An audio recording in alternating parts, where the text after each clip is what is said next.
it's Angie from Canterbury Trails Farm.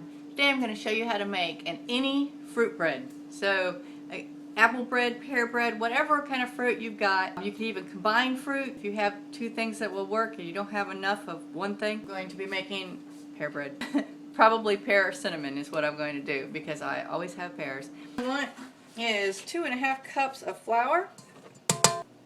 You're going to want 1 tablespoon of baking powder.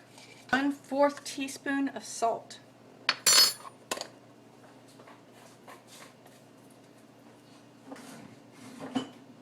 You want 3 eggs.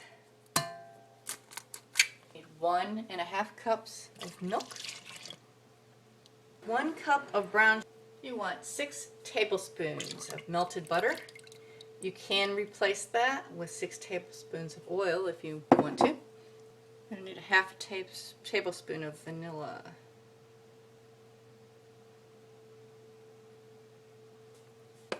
Three to 6 tablespoons of cinnamon.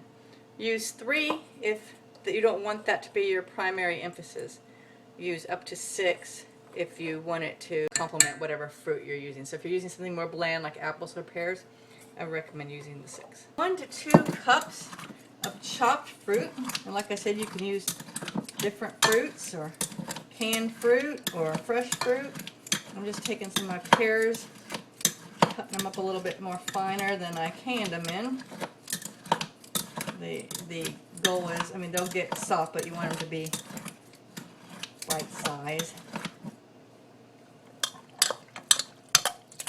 And then we're going to mix that all up.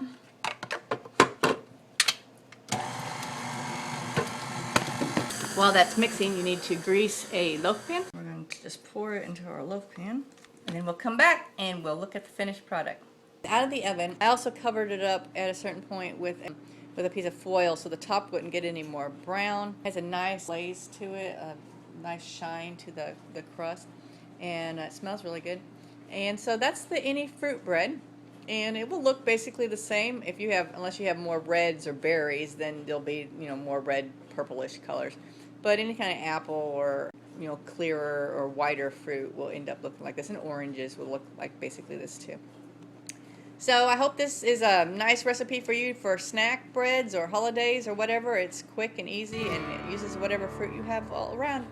This has been Angie from Canterbury Trails Farm. Bye!